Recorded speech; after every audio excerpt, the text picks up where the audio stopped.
It's over. It's a little emotional, to be honest. It's been here since 2008, and this show is great, and now it's gone. God. It's like losing a relative or something. Except I like Breaking Bad more than most of my relatives, so this is sadder. But before I give a heartfelt send-off to the show, I want to show off some more shirts I got. This one, fairly obvious. I am the one who knocks. And then this one, I want to show this shirt just because look how cute the little meth cookers are. Look, that's adorable. Like, I could see kids wearing that shirt. So yeah, Breaking Bad, Season 5B, the final season. It's over. It's so sad to see it go, but they did the finale so well that you're upbeat and happy about it. Because if they fucked the finale up, then it'd just be even sad. Because then it'd be like, the show's gone, and I'm going to miss it, and I didn't even get a satisfying conclusion. But no, they knew what they were doing here. Vince Gilligan, you created a great show. All the writers on it wrote a tremendous show that never was bad. There was never a bad episode, never a bad moment. The show was always great. A breathtaking, spectacular show, just always kept you on the edge of your seat and waiting for more. You'd have to go 6 years from when you first saw him in his tidy whities with a gun out in the middle of the desert at an RV to the last part here. But yes, spoiler alert, but I can assume you would have saw the finale. How could you not? Yeah, I will be able to say I was there when Breaking Bad ended. I know what it was like. And that's a good thing and a bad thing, because it just sucks to see it go. So yeah, spoiler alert, let's talk about it.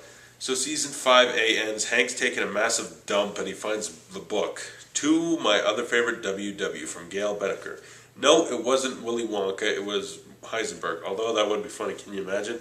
It's Willy Wonka and then Hank kicks down the door and shoots him. The anticipation from season 5A to B after seeing that was like, holy crap, I gotta wait a year to see what happens there. And it gets straight to it. Hank, he's like just lost. He's so confused, like, what the hell? He can't comprehend it, and then when he does, he confronts Walt, beats him up, and was like, you son of a bitch, I'm gonna get the proof to put you away, you bastard.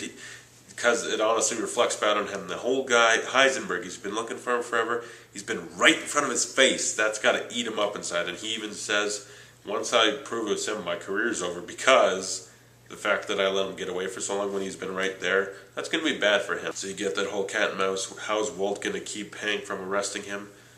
And oh my god, the thing he does when he creates that videotape, which says basically Hank took him on the ride along, and Walt was, I had cancer, I was vulnerable, Hank got me in the business, and I became the Heisenberg chef, and he wouldn't let me out. He's in the DEA, he would have killed me. So there's all that drama. And Hank's trying to get Skylar to give Walt up, but she kind of won't, she doesn't want to. She's a little worried because she knows that if she gives him up, she's probably going to jail with him. And then Jesse, he's not happy. He's like killed people. He's done so many bad things to get that $5 million. He's just chucking it out of the window on the lawns.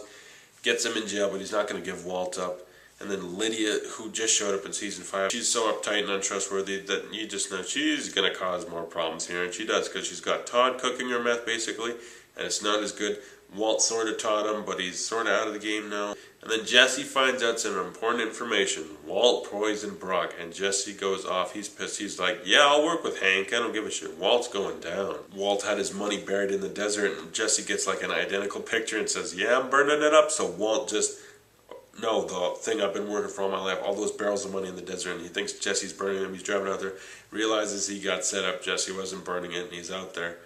And then there come Jesse and Hank and Gomez, and they're going to arrest Heisenberg, and shit goes bad because Walt calls Todd and his Nazi uncle and all his buddies, and they're coming out there. Then he tries to call him off, and he's like, you know what, whatever, I'm going to go to prison. But they show up, and you have a shootout. And Gomez, well, first off, Gomez goes down, and pretty much everyone was like, he'll probably go down, because really, are they going to kill Hank or Jesse, but not Gomez? Like, does that really matter? So, even though he's a fun side character for Hank, yeah, Gomez is down. Then you got Hank bleeding out. He's trying to get the gun. And then Walt's just begging for them not to kill Hank. He doesn't want that. But Hank already knows. He's like, you're the smartest guy I know, but I already know. They decided to kill me 5 minutes ago. Nothing's going to change. He won't beg. He goes out like a man. He stays in character. He doesn't betray who he is. He goes out like Hank would. And what's worse is, while he's trying to spare Hank, he's like, you can take my $80 million or whatever. And they do after they kill Hank. They're just like, we're taking it anyway. We'll leave you the one barrel, but we're douchebag Nazis. We'll take the rest, whatever. See ya.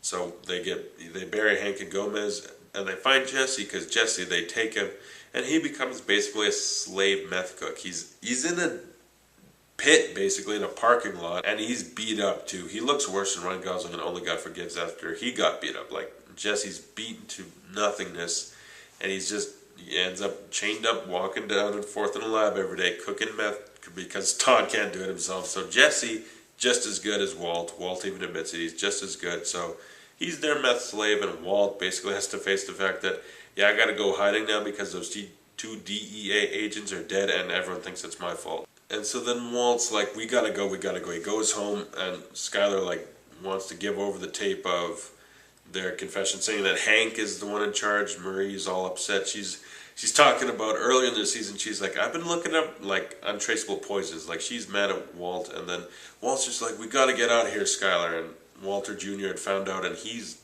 pissed. And then there's a confrontation. Skyler pulls a knife, and Walt tries to get away from her. Walt Jr. interrupts and beats up his dad a little bit, and then he calls the cops on him, so Walt has to run away without them. He's on the run. Shit's not good. He has to go to the guy who basically, you call and ask for whatever it was for your vacuum or something, and you disappear, and that's what we get. And what was awesome is you find out that's Robert Forster, an actor I like ever since I've seen him in Jackie Brown. Every time I see him, it's like, awesome, Robert Forster, I like. And so he takes Walt to New Hampshire. He's going to stay in a cabin in the woods, not the movie, an actual thing. And it's all cold, and Walt's got to have a winter jacket and just sit there. He grows all his hair back in a couple months, so you get how he looked at the beginning of the season, when it's him having breakfast at a Denny's on his 52nd birthday, and he's got a gun in a car in the parking lot, and you wonder what's going to happen. Well, a little bit before that happens, and we get to that moment, Walt tries to call Walter Jr., and that does not go well. Walter Jr. hates his dad. He's like, you killed Uncle Hank. I hate your guts. Don't try to give me or Mom or Holly your blood money, you bastard. He hates his guts, and that's sad to see, because he does care about his family. That's what he got into it in the first place for. It was all about his family, and they just turned on him. He has nothing now. All that seems to have gone to waste. Like, what he lived his life, got into all this problem for, and it's not going to pay off. He's not going to be able to get them the money. And then meanwhile, Jesse's still a slave. He's able to maneuver a way out. He gets out of that stupid pit, and they catch him, though, and you feel bad that, he almost got away. And then they kill Andrea right in front of him. Todd shows up. That sick bastard just blows Andrea's brains out right in front of Jesse. And Aaron Paul in that scene was fantastic.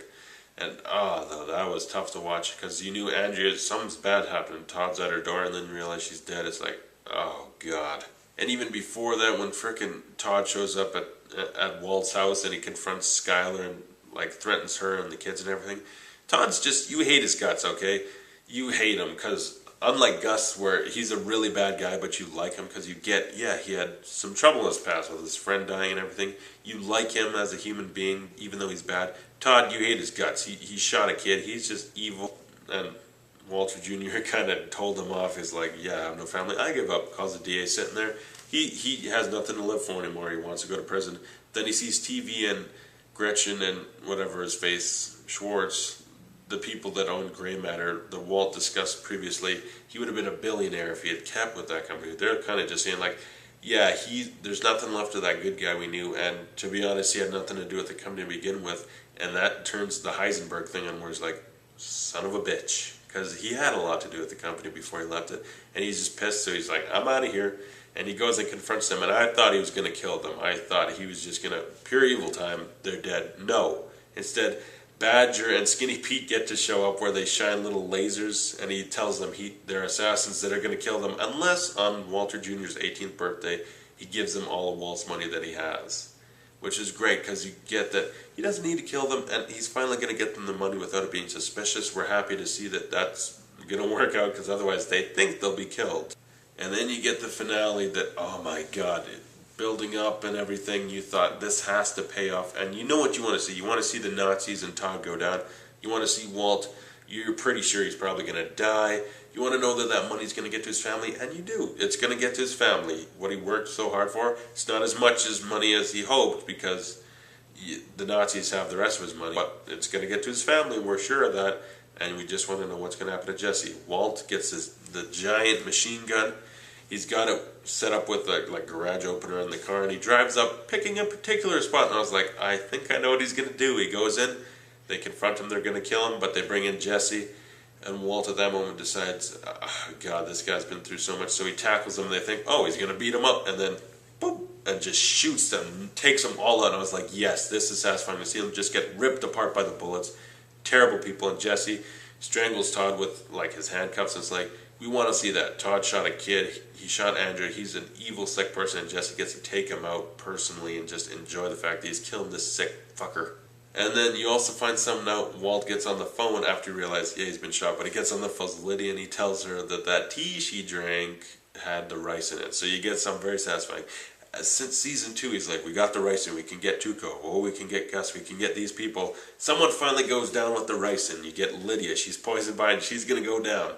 And then Walt and Jesse kind of just have their goodbye without even saying a word. Jesse drives off into freedom, and you're like, yes, Jesse got away. He drives off into the sunset.